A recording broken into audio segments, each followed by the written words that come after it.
ce soir, je suis venu avec une pensée, afin que nous puissions être édifiés encore avec cette pensée. La pensée se trouve déjà à vos écrans. Comment vivre la puissance de Dieu? Comment vivre la puissance de Dieu? J'ai avec moi ma Bible et nous allons aller de verset en verset et nous allons toucher un texte. Ce texte-là, c'est une parabole que Jésus avait dit. Et nous allons essayer d'aller en profondeur avec cette parabole. Je sais que c'est long à expliquer, mais on va prendre des choses vraiment importantes pour nous amener à saisir. Vous avez bien aimé, nous sommes les enfants de Dieu. Nous sommes un peuple mis à part. Un peuple qui sont en dehors de ce monde. Un peuple que Dieu a aimé, un peuple que Dieu a donné tous les potentiels afin que nous puissions vivre différents dans ce monde que nous vivons. Vous savez, les choses de Dieu, les affaires de Dieu, ce n'est pas des théories comme beaucoup de gens croient. Les choses de Dieu, bien aimé, c'est la vie. C'est pourquoi j'ai toujours dit, écoutez, le christianisme, ce n'est pas une religion comme les autres religions qu'on voit dans ce monde. Le christianisme n'est pas une religion. Parce que la religion est basée sur le faire de l'homme. La religion est basée sur les stratégies, sur les systèmes, sur les règles. Mais le christianisme, ce n'est pas des règles, ce n'est pas des systèmes, mais le christianisme, c'est la vie de Dieu dans l'être humain. Donc, lorsque la Bible dit que celui qui est le Fils de Dieu a la vie éternelle, bien aimé, ce n'est pas la théorie, ce n'est pas un slogan. C'est réellement, nous avons la vie de Dieu. Nous vivons cette vie que Dieu a. C'est la vie que nous avons ici sur la terre. Alors, ces choses-là sont réelles. Ce sont des vérités qui sont dans chaque enfant de Dieu. Celui qui a accepté Jésus, qui a créé en Jésus, il vit cette vie-là. Mais le problème se trouve où? Parce que nous voyons tant de situations dans la vie de beaucoup des enfants de Dieu. Au moment que je vous parle là, il y a des enfants de Dieu qui sont hospitalisés dans des lits des hôpitaux. Il y a des enfants de Dieu qui passent des moments difficiles. Il y a des enfants de Dieu qui souffrent des maladies d'une autre à une autre. Il y a des enfants de Dieu qui sont dans des situations terribles. Mais est-ce que cela doit continuer ainsi? Je dirais non directement. Ça ne peut pas être ainsi. Si Dieu ne peut pas tomber malade, moi non plus et toi mon bien-aimé, on ne peut pas souffrir de maladie. Quelqu'un me dit déjà, oh frère Charles, ce que tu dis là est vrai, mais nous avons un corps qui a du sang et de l'eau. Écoutez, ce corps ne peut pas être contrôlé par des agents extérieurs. Ce corps est contrôlé par ce que nous sommes en esprit. Hein? Vous savez que Jésus avait un corps comme ce corps. Vous le savez très bien. Le corps de Jésus n'était pas venu des cieux. Le corps de Jésus était formé dans le ventre de Marie comme tout corps, comme nos corps. Mais Jésus n'a pas accepté d'être malade, n'a pas accepté la négativité. Donc c'est ça qu'on va partager aujourd'hui. Vous savez, lorsque nous souffrons, ce n'est pas Dieu, Dieu n'est pas là. Lorsqu'il y a une maladie dans ton corps, enfant de Dieu, Dieu n'est pas là. Dieu a tout fait afin que nous puissions vivre une vie victorieuse ici sur la terre. Afin que nous puissions vivre une vie paisible ici sur la terre. Vous savez, lorsque nous irons dans l'éternité un jour, et tu vas te voir, la même personne que tu es en Christ aujourd'hui, pendant ce moment, c'est la même personne qui sera, qui vivra dans l'éternité. Écoutez, la personne que je suis en esprit, la personne que vous êtes en esprit, mon frère, ma soeur, tu ne subiras plus une autre transformation dans les cieux. Lorsque tu quitteras ce monde à la fin de ta mission, tu vas te voir la même personne que tu es maintenant. C'est pourquoi beaucoup de gens, s'il y a un moyen de regretter dans les cieux, dans l'éternité, beaucoup de gens vont regretter. Tu vas te voir, oh, c'est moi qui étais sur la terre, c'est moi qui étais dans ce monde, dans le monde. Mais pourquoi je souffrais? Pourquoi je voyais chaque fois le médecin? Pourquoi tout ça? Bien aimé, je te rassure, tu as une vie que Dieu t'a dotée avec l'habilité de vivre meilleur sur la terre. Mais le problème, c'est quoi? Le problème, c'est parce que beaucoup de choses, nous croyons que c'est Dieu qui a la responsabilité de toutes choses dans nos vies. Tandis que, bien aimé, Dieu a fait sa part. Dieu a envoyé son fils unique qu'il avait, qui n'est plus fils unique aujourd'hui. Son fils unique, il avait été parti à la croix. Il a fait le travail pour nous, bien-aimés. Ce que Jésus a fait, frères et sœurs, est suffisant afin que toi et moi, nous puissions vivre une vie de paix sur la terre. Malgré les tribulations, malgré les persécutions, malgré le virus de bactéries, malgré les parasites, malgré les fléaux, malgré toutes les choses négatives qui peuvent apparaître devant nous. Mais nous avons l'habilité, la capacité de vivre une vie en paix. Écoutez, les choses de Dieu ne sont pas des théories, mon frère, ma soeur. Ces livres que nous avons, que tu lis chaque fois chez toi à la maison, ce n'est pas la théorie, c'est la vie qui est dedans. Mais le problème se trouve où? Le problème se trouve, je vais expliquer la parabole du semeur aujourd'hui. Bien, mais moi, j'ai étudié cette parabole, j'ai compris, c'est la fondation de la vie. La parabole du semeur, c'est la fondation de la vie. C'est pourquoi dans Marc chapitre 4, avant que j'explique les quatre vies, les quatre cœurs qui sont là, Jésus a dit une chose. Parce que les disciples ont posé les questions par rapport à cette parabole, parce qu'ils ne comprenaient pas. Et ils ont demandé à Jésus, pourquoi? Parce que Jésus, lorsqu'il parle de cette parabole, il avait la foule devant lui et les disciples étaient là.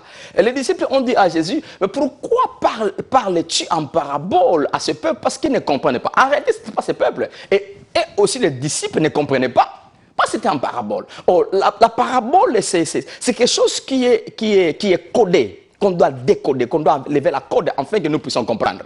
C'est là où Jésus a dit, il a dit dans un verset, il dit, écoutez, il a répondu, je suis dans Marc 4, le verset 13. Il a dit ceci. Il a dit encore, vous ne comprenez pas cette parabole, comment donc comprendrez-vous toutes les paraboles? Donc cette parabole du semeur, c'est la fondation des miracles. C'est la fondation du changement de vie. C'est la fondation de vivre la puissance de Dieu en nous. Si nous ne comprenons pas, Jésus a dit, si vous ne comprenez pas cette parabole de 4 terres, de 4 cœurs, de 4 vies, comment vous allez comprendre autre chose? Parce que ça, c'est la fondation. Si vous n'arrivez pas à comprendre comment la parole de Dieu travaille dans nos vies, comment vous allez vivre d'autres promesses que Dieu vous avait faites, comment vous allez palper les choses de Dieu? Parce que ici, Jésus parle du semeur.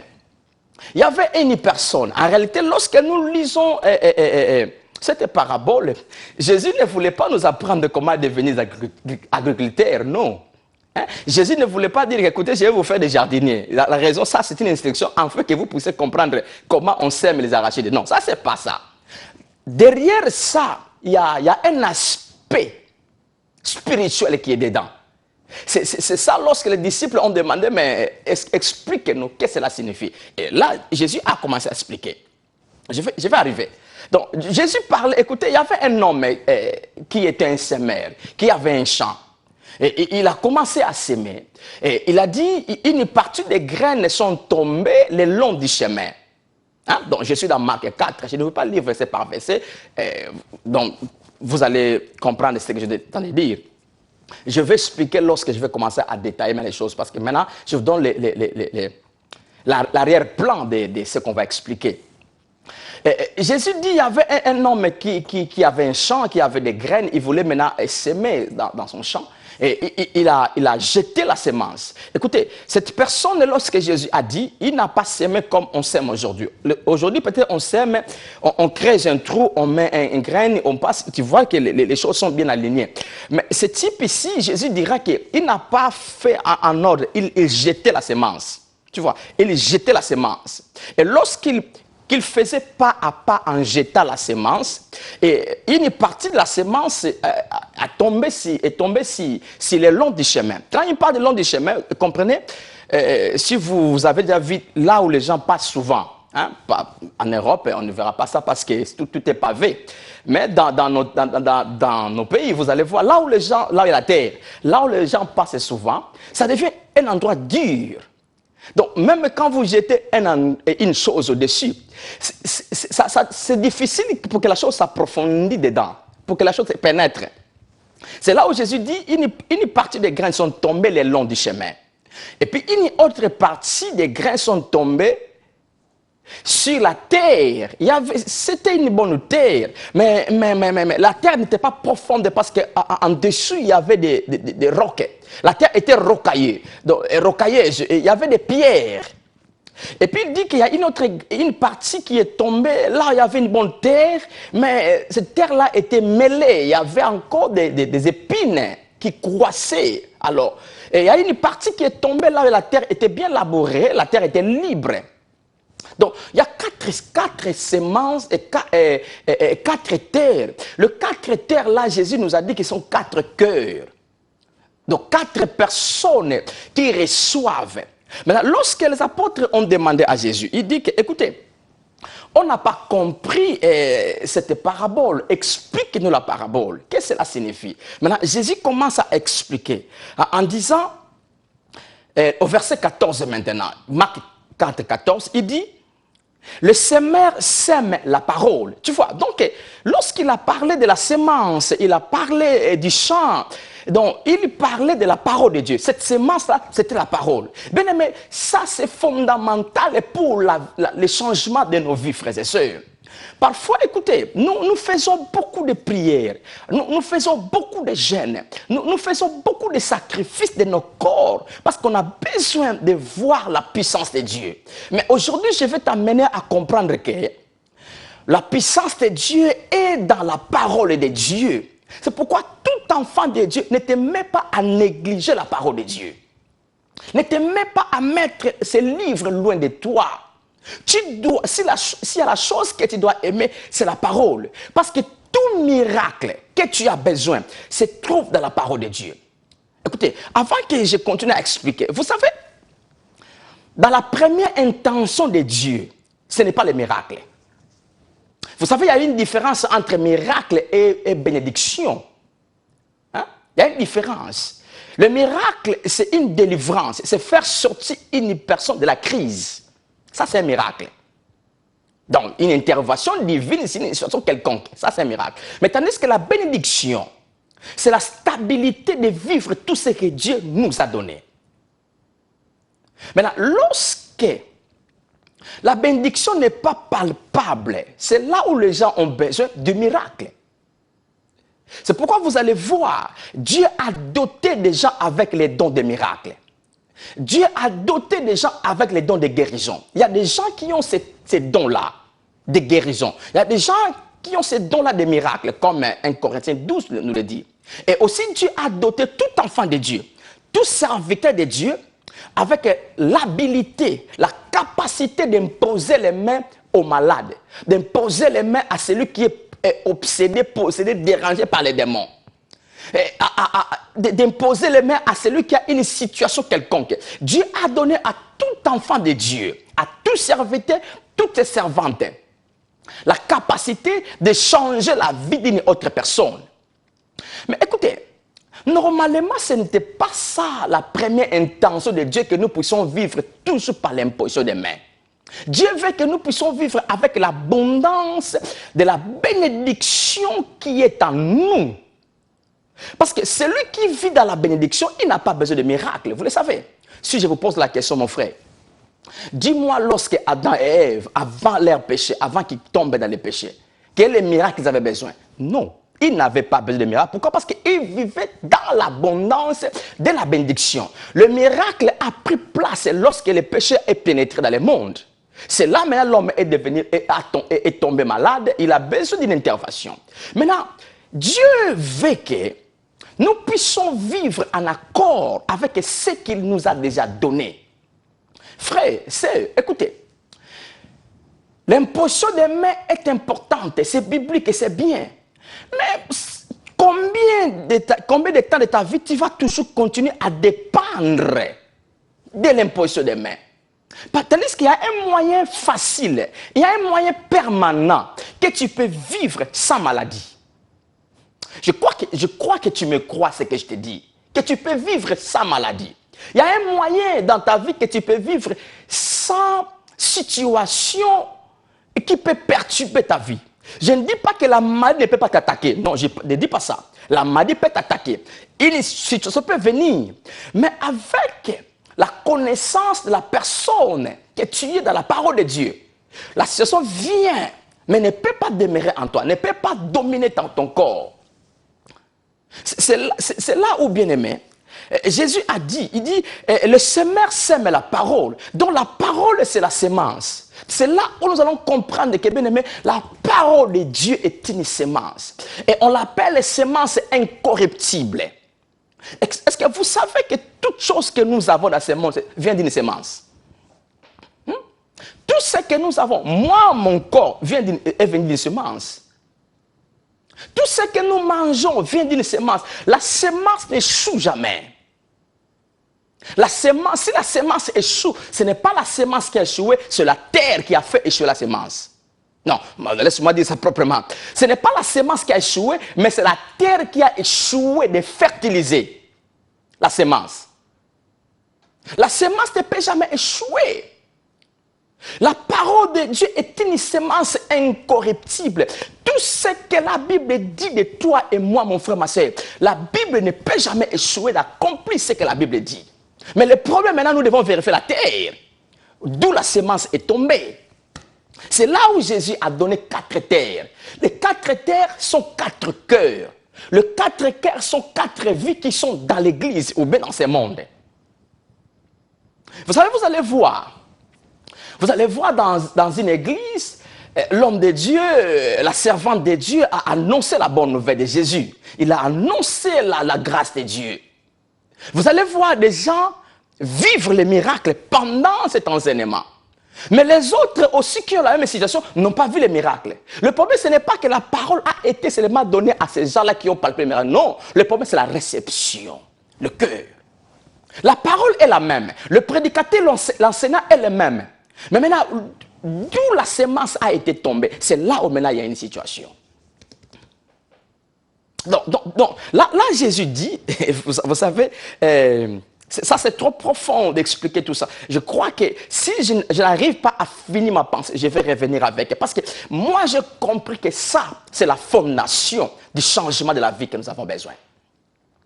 Il y a une situation qui tourmente ta vie. Peut-être tu dis que, oh, vous savez, frère Charles, dans notre famille, il y a ça, c'est difficile de se marier. Dans notre famille, c'est difficile d'avoir ça, mes grands frères, mes grandes sœurs n'arrivent pas à avoir des femmes, des enfants, des maris. Écoutez, nous aussi, c'est la... Donc, que chacun de nous peut avoir l'histoire dans sa vie. Mais je sais aussi que chacun de nous a besoin du miracle, de la puissance de Dieu se manifester dans un coin de sa vie. Mais laisse-moi te dire, cela est possible parce que c'est la volonté de Dieu que tu vives paisiblement, que tu vives victorieusement ici sur la terre. C'est la volonté de ton Père. Tu n'es pas enfant de Dieu pour être seulement aux dos de la Lola. Non, non, non, non. Tu dois te réjouir ici sur la terre à vivre ce que Dieu t'a donné, à vivre ce que Dieu a déjà fait pour toi. Tu dois les vivre ici sur la terre. Mais le problème, ce n'est pas Dieu. La puissance de Dieu est disponible, frères et sœurs. Le problème maintenant, c'est la réception de la sémence. Laisse-moi lire, parce que sinon je vais aller sans aller dans les détails. Verset 14, les semeurs sèment la parole. Verset 15, les œufs sont le long du chemin où la parole est sémée. Comprenez, et certaines personnes, c'est un cœur, sont comme dans les chemins, le long du chemin, où la parole de Dieu a été sémée. Le prédicateur, l'enseignant, ou bien lui-même a lu la parole. Donc, mais le problème, c'est quoi maintenant? C'est là où la parole est partie. C'est là où se trouve le problème. Quand ils ont entendu, la parole est sémée, quand ils ont entendu la parole, aussitôt, Satan vient et enlève la parole qui a été sémé en eux. Satan vient. D'où Satan a ce pouvoir de venir enlever la sémence de Dieu de la vie de l'enfant de Dieu? Où est-ce qu'il a pris ce pouvoir? Si vous consultez la Bible, le même texte dans les synoptiques, quand je parle des synoptiques, je parle des 3 évangiles. Matthieu, Marc et Luc sont les évangiles qu'on appelle synoptiques. Ça veut dire que ça se ressemble. Ils ont parlé presque des mêmes contextes, malgré certains détails différents, mais ça, ce n'est pas un problème. différent de l'évangile des gens qui n'est pas vraiment dans la similarité des choses avec les autres. Alors, si nous lisons Matthieu, même texte, Matthieu 13, allez avec moi rapidement. Nous allons voir qu'est-ce qui donne Satan l'habilité, le pouvoir, aller à l'enfant de Dieu, enlever la sémence qu'est la parole de Dieu. Parce que, comme j'avais dit, cette parole qu'est la sémence, lorsqu'elle est semée, c'est pour l'objectif de produire les effets, les fruits. Ça doit être fructueuse, cette sémence-là. Mais pourquoi maintenant Satan a le pouvoir? Parce que, premièrement, frères et sœurs, comprenez ceci. Le diable n'aime pas que tu écoutes la bonne nouvelle de la grâce. Le diable n'aime pas que tu écoutes la bonne nouvelle de Jésus. Parce qu'il sait, de plus tu écoutes la parole de Dieu, qui est la bonne nouvelle, de plus il ne saura plus t'obséder. Il ne saura plus te faire du mal. Parce que la parole est la puissance de Dieu qui te protège. La parole est la puissance de Dieu qui fait que ta protection, ta sécurité soit en place. C'est la parole de Dieu. C'est pourquoi vous allez voir beaucoup de gens dire que je ne veux plus à l'église, vos églises là. Mais ça, c'est le malin qui le fait. Toi, tu crois que tu donnes tant de raisons, sont des raisons valables. Non, ce ne sont pas des raisons valables. C'est le malin. Le malin est derrière ça parce qu'il ne veut pas que tu sois dans un endroit où on annonce la bonne nouvelle, parce qu'il sait de plus tu écoutes la bonne nouvelle, de plus ta vie va complètement changer. Les situations qu'il crée en toi, ces malins-là, il ne sera plus écrasé. Pourquoi? Parce que la parole de Dieu, qui est une sémence incorruptible, va pénétrer en toi et va créer des fruits, va créer des effets. Et tu vas récolter ces fruits dans ta vie. C'est pourquoi il empêche que les gens écoutent la parole de Dieu. Écoutez, comme je disais, dans Matthieu 13, le verset 19, la même pensée, là je vais un peu expliquer pourquoi Satan vient enlève la sémence que la parole. Il y a une seule raison qui est là, une simple raison. Je disais, Matthieu 13, le verset 19. Le verset 19, je suis là. Lorsqu'un homme écoute la parole du royaume et ne la comprend pas, le malin vient et enlève ce qui a été sémé. Et la compréhension. Ah, si j'avais le temps, j'allais expliquer la compréhension. Ça, c'est un point. La Bible parle de trois choses. L'information, la compréhension et puis la sagesse. Ce sont trois choses qui marchent ensemble. Je ne suis pas là aujourd'hui. Je vais ramener ces choses un jour après. Un jour. L'information qui est la connaissance. La compréhension qui est l'habilité de vivre la connaissance. Et puis la sagesse, en grec, fournesses, qui est la capacité de pratiquer ce que tu as saisi, ce que tu as compris dans la connaissance. Ces trois choses, si j'aurai le temps, je vais aller avec vous dans Proverbe 4, nous allons voir ça. Donc, la Bible dit que lorsqu'on écoute la parole, on ne la comprend pas. Bien aimé, ça c'est la chose que tu dois demander à Dieu. La compréhension est possible pour toi et moi. Demandons cela. Le Saint-Esprit qui est en nous, il va te libérer la compréhension. Parce que chaque chose que tu lis toi-même, chaque chose que tu écoutes, tu dois la comprendre. La compréhension est la clé de vivre la parole de Dieu. La compréhension est la clé de faire que la parole crée ses effets en nous. Bien aimé, c'est comme que la Bible est devenue un livre sans puissance. Non, la Bible est tellement puissante, bien aimé. Dieu est puissant comme sa parole est puissante. La parole de Dieu est tellement puissante. Mais le problème, c'est là où la parole a été sémée. C'est là où la parole a pénétré. C'est là où Jésus dira, il dit que, écoutez, la parole a été sémée très bien. Mais la parole n'a pas pénétré. Quand il dit le long du chemin, ça veut dire que la parole, je l'ai acceptée. Je l'ai entendue, mais je n'ai pas laissé que la parole prenne place dans mon cœur. C'est ça qui a fait que dans l'église, j'étais joyeux. Oh, Jésus est bon. Merci, prédicateur. Preach. Prêche. Yes, amen. Parfois, tu sautes lorsqu'on parle de la parole de Dieu. Mais dès qu'on finit, on dit amen. Tu sors de la porte de l'église. Tu as oublié toute chose. Quand on te demande qu'est-ce que les prédicateurs avaient annoncé aujourd'hui, c'était quoi encore? C'était quoi? Tu vois, tu as oublié. La parole a été enlevée. Pourquoi? Malgré tu criais, mais tu n'as pas compris les choses. Lorsque tu n'as pas compris, parce que la parole n'a pas pénétré. Maintenant, cette semence qui n'a pas pénétré du fond de ton cœur, bien-aimé, comment ça va donner des fruits? Par exemple, tu es malade. Écoutez, tu es malade, par exemple, tu es malade. Et maintenant, mais tu as besoin de la guérison. Tu es dans ton église, le pasteur dit qu'écoutez, par le maîtrise de Jésus, nous avions été déjà guéris. Mais ça, c'est la parole que je reçois. Mais je sors de l'église avec la même maladie. Mais la Bible le dit. Matthieu 8 et 17 dit quoi? Jésus a porté nos infirmités, Jésus a porté nos maladies, il a pris nos maladies. Mais ça, ce n'est pas la théorie. La maladie a été engloutie dans le corps de Jésus. Lorsque l'homme de Galilée, Jésus, mon maître, mon sauveur, mon Seigneur, était sur la croix, il a fini avec la maladie, il a fini avec les problèmes, il a fini avec les démons, il a fini avec la pauvreté, il a fini avec toutes ces choses qui peuvent nous tourmenter. Toutes ces choses ont été parties où? Dans le corps de Jésus. Maintenant, lorsqu'on a enterré Jésus, vous savez, lorsqu'on a enterré Jésus, on a enterré toutes ces choses qu'il avait prises dans son corps sur la croix.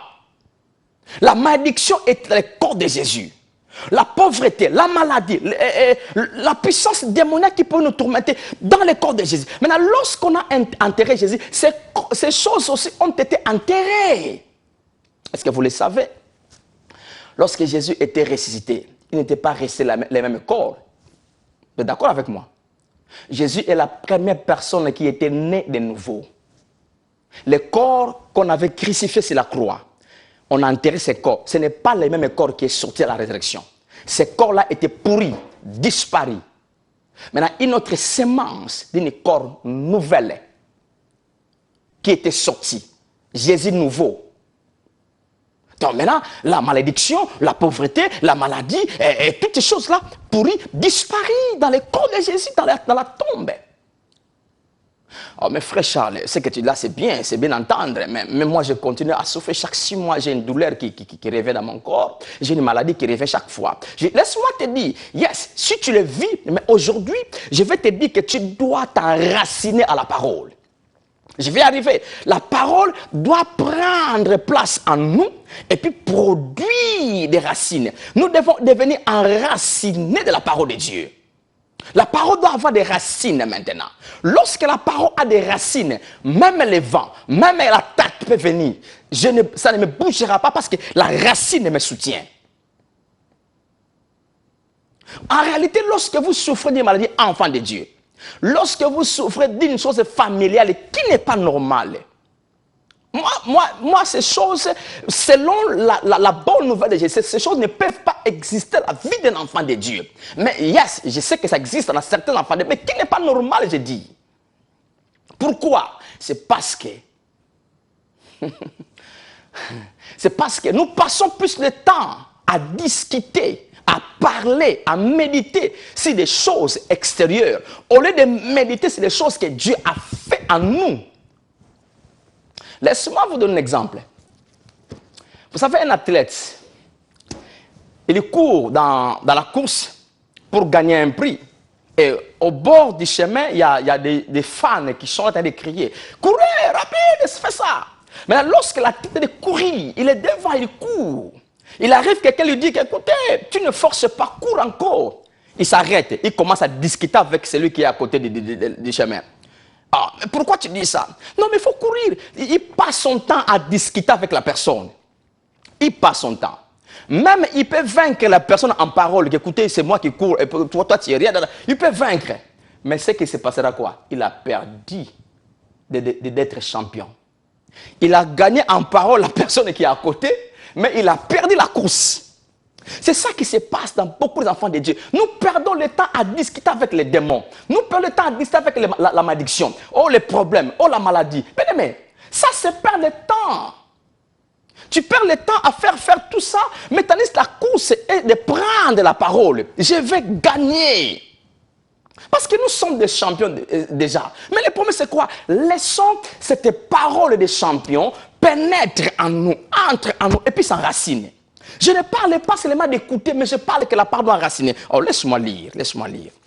Je crois que c'est bien que je puisse lire tous ces versets et que je continue à expliquer. Je crois. Je vais lire bien le verset 16. Les autres, pareillement, reçoivent la sémence dans les endroits pierreux. Quand ils entendent la parole, ils la reçoivent d'abord avec joie. Mais ils n'ont pas de racines en eux-mêmes. On ne parle pas des racines des autres.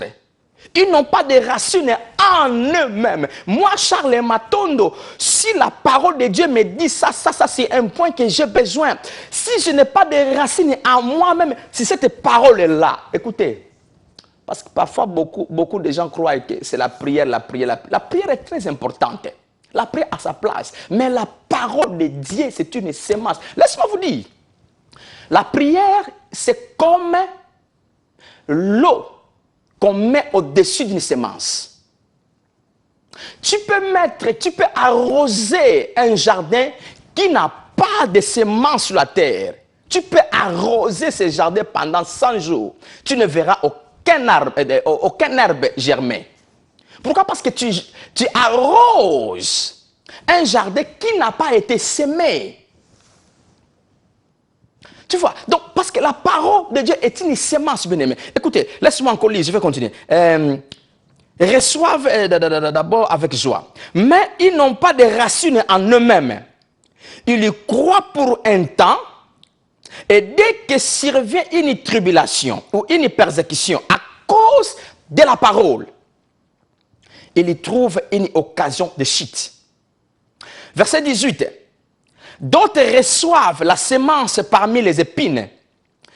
Ce sont ceux qui entendent la parole, mais en qui les soucis du siècle présent, la séduction des richesses et l'invention des autres convoitises étouffent la parole. Tu vois, on répète les mots parole parce que là, ça veut dire que ça étouffe la sémence.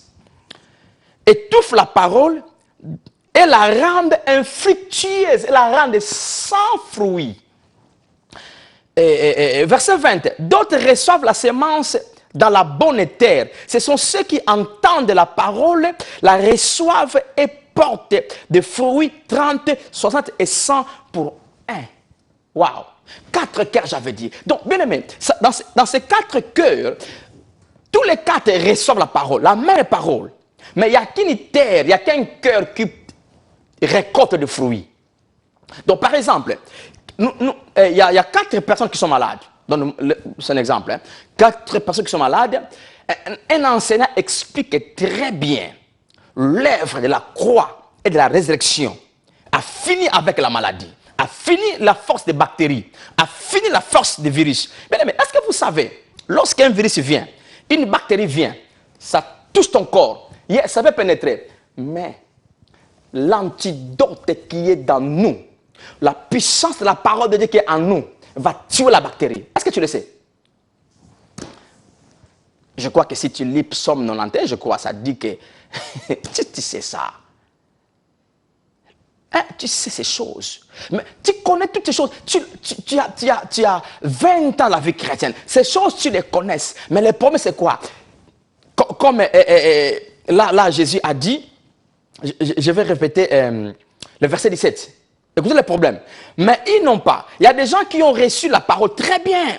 La Bible dit, ils reçoivent la parole avec joie. Dans l'église, oh, ils sont très joyeux pour la parole. Ils sont très contents. Pasteur, merci pasteur. Merci pour la prédication d'aujourd'hui. J'étais très content. Donc, ils reçoivent la parole avec joie. Mais le problème, c'est quoi? La Bible dit, puis ils n'ont pas de racines en eux-mêmes. Ils n'ont pas de racines. Vous savez, la force d'un arbre, ce n'est pas les branches, ce n'est pas les fruits, ce n'est pas les troncs de l'arbre. Vous le savez. La force de l'arbre, c'est quoi? C'est les racines. Faisons un exemple. Prenons un arbre, coupons toutes les racines et puis remettons la terre en place. L'arbre peut rester debout, mais donnez-nous l'heure, donnons-nous les jours à cet arbre-là. Vous allez voir, lorsqu'un vent vient, cet arbre-là ne saura pas résister le vent, il va tomber. Lorsqu'un oiseau d'un poids lourd vient, s'assit sur la branche, vous allez voir l'arbre tomber. Ou soit l'arbre reste là, lorsqu'il vient une forte chaleur, vous allez voir, ça commence à sécher. Tu vois, parce qu'il n'y a pas de racines. C'est ça, bien-aimé, dans nos vies. La parole doit avoir des racines en nous. C'est pourquoi j'avais dit, écoutez, la vie chrétienne, nous ne pouvons pas toujours continuer à dépendre des gens là qui prient pour nous. Je n'en disconviens pas, je suis d'accord avec ça. Mais comprenez-moi, je voulais te dire, enfant de Dieu, que tu peux vivre une vie paisible sans que tu puisses être toujours chercher l'intervention des autres. Maintenant, si tu dépends toujours de l'imposition des mains des gens, les jours que la personne qui t'impose les mains n'est pas là pendant 6 mois, et une chose t'arrive, quelle sera la conséquence? C'est pourquoi, bien aimé, prenons le temps de méditer la parole de Dieu. Lire, c'est bien, lisons et puis méditons. Lorsque tu médites la parole, laisse que la parole prenne place en toi, et puis la parole s'enracine dans ton corps, dans ton âme, dans ton esprit, s'enracine. Lorsque la parole s'enracine, nuit et jour, peu n'importe ce qui peut venir, mais cette parole-là va donner des fruits sans tes efforts. Parce que, laisse-moi vous poser la question. Lorsque nous sémons, ça c'est l'une des paraboles que Jésus aussi avait dit, je n'ai pas le temps de lire ça. Lorsque nous sémons une semence sous le sol, qui connaît comment cela fonctionne? Qui connaît le processus, les grains là vont germer? Au contraire, même quand tu fais les recherches de savoir comment un grain peut germer, lorsque tu vas enlever la terre là où les grains germent, tu tues les germes. Tu tues les grains. Tu vois, ça veut dire qu'on ne connaît pas. C'est pourquoi il y a une parabole que Jésus avait dit. Lorsque vous semez, vous dormez nuit et jour. Tu ne connais pas comment cela va croître. Ce n'est pas ton problème. La croissance, donner le fruit dans un arbre, ce n'est pas ton problème. Vivre le fruit de la parole de Dieu, ce n'est pas ton travail. Ton travail, laisse la parole pénétrer en toi. Prends la place dans ton cœur, s'enraciner en toi-même. Bien-aimé, tu te rassures. Si la parole prend place en toi, le médecin que tu consultes chaque fois, il ne te verra plus. Parce que tu as médité la parole là où Jésus avait dit, il a porté nos maladies, il a porté nos infirmités. Tu prends ces versets-là, tu ne le prends pas seulement comme une théorie, mais tu le prends. Tu dis que non, moi je ne suis pas malade. Moi je ne peux plus continuer à être malade. Tu prends cette parole, ça enracine. Nuit et jour, quand on t'appelle au téléphone, comment tu es dormi? Je suis très bien. Mais tu as une douleur. Pourquoi tu ne crois pas que tu as la douleur? Parce que tu as enraciné la parole qui dit que par le maîtrise de Jésus, j'ai été déjà guéri. Même il y a des tourmentations démoniaques, bien-aimés. Si tu prends la parole qui dit que, écoutez, Jésus a fini avec la sémence du malin. Jésus a vaincu le malin, il t'a fait plus que vainqueur. Nous sommes assis dans les lieux célestes en Christ, avec Christ et Jésus. Le malin sont sous nos pieds, les sorciers, les démons sous. Mais si tu médites ça, tu les laisses pénétrer dans ton cœur. Cette parole s'enracine, frères et sœurs. Ah, je te dirai, et tu verras, tu vas témoigner la gloire de Dieu. Lorsque tu laisses que la parole pénètre ton cœur, frères et sœurs, tu vas témoigner. Mais écoutez une chose. Vous savez, lorsque nous s'aimons, tu sèmes aujourd'hui, n'attends pas à récolter aujourd'hui. Tu le sais. Il y a un temps pour s'aimer. Il y a un temps pour attendre. Et puis il y a un temps pour les récoltes.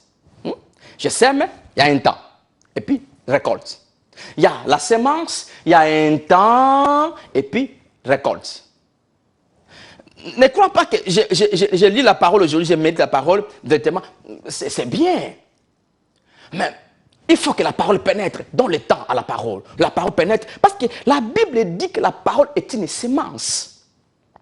Or, la semence, lorsqu'elle est semée, ça doit toujours donner des fruits. Ça doit donner des fruits. Il n'y a aucun agriculteur dans ce monde qui va dépenser son argent. Il attend la pluie de la semence. Il n'a rien semé. Il a dépensé son argent de faire tout ce qu'il peut faire. Maintenant, autant que les gens sont récoltés, lui aussi va au champ récolter. Il n'y a aucun agriculteur. Il doit être fou de faire ça. Parce qu'il y a la loi de la semence qui est là. Bien aimé, la parole de Dieu a une puissance en elle de produire ce que tu as besoin. Ce que mon frère, ma soeur, tu as besoin. Qu'est-ce qui tourmente ton corps? Qu'est-ce qui tourmente ta vie? La maladie? La pauvreté? Le diable? Les démons? Les sorciers? Quoi? Qu'est-ce qui tourmente ta vie? Tu souffres toujours d'une situation, quelqu'un qui revient chaque fois. Est-ce que ça, c'est normal? Non, c'est anormal. Ce n'est pas acceptable. Mais ce soir, je suis venu te dire, faire pénétrer la parole dans ton cœur. Laisse que la parole s'enracine en toi. Laisse que la parole puisse prendre place complètement. N'oublie pas, parce que là, il y a un verset qui avait dit, la Bible dit, lorsqu'il vient la persécution, la tribulation à cause de la parole. Vous savez, j'avais dit ça. Le diable est contre la parole de Dieu. Il ne veut pas que tu puisses écouter la parole. Et toutes les persécutions, tentations, tribulations qui viennent contre nous, c'est pour nous empêcher d'entendre, de comprendre et de laisser la parole pénétrer en nous. Le diable n'a pas le pouvoir de te toucher, mon frère, ma soeur, enfant de Dieu. Écoute-moi très bien. Le pauvre diable n'a aucune puissance. Il a zéro puissance. Moi, je vous ai expliqué ça un jour ici. Nous sommes assis avec Christ dans le lieu céleste. Où est le diable? Si la tête ne fonctionne, même avec ces adeptes-là, ils n'ont qu'un pouvoir sur toi. Mais le problème, c'est parce que... Alors, si j'avais le temps, j'allais lire Ephésiens chapitre 4, le verset 17 à 18, qui dit que... non, laisse-moi lire ça rapidement, ça me reste quelques minutes. Laisse-moi lire et passer. C'est très important. Ephésiens 4, 17 et 18. Je suis là. Ouais. Voici donc ce que je dis et ce que je déclare dans le Seigneur.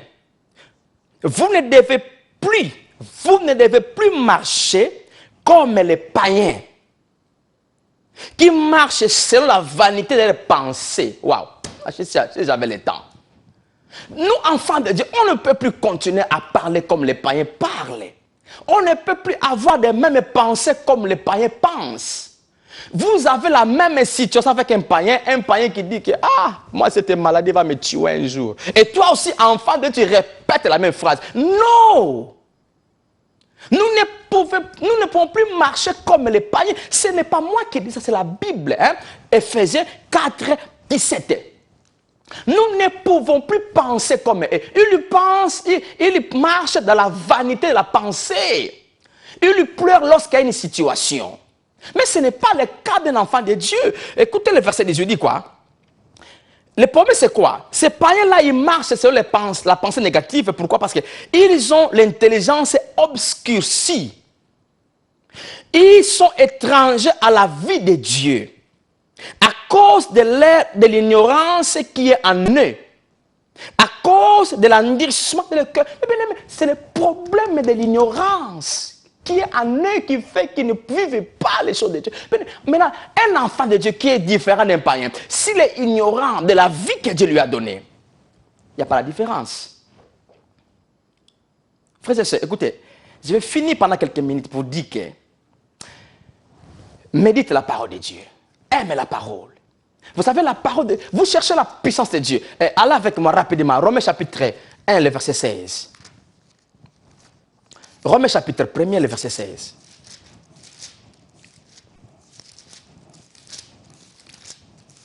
Je vais demander au régie, ouvre-moi la ligne, je vais prier pour une personne. J'ai une conviction de prier pour quelqu'un. Il y a quelqu'un qui m'attend en fait que je puisse prier pour lui. Romains chapitre 1, le verset 16. La Bible dit, car je n'ai point honte de l'évangile, c'est la puissance de Dieu pour le salut de quiconque croit. Je n'ai point honte de la parole, l'évangile, la bonne nouvelle de la grâce. Je n'ai point honte de parler de ça. C'est que Jésus a déjà fait pour nous. Je n'ai point honte de parler de ça. Car cet évangile qui est la bonne nouvelle, qui est la grâce, qui est Jésus, c'est la puissance de Dieu. Bien aimé, où est-ce que tu cherches la puissance de Dieu?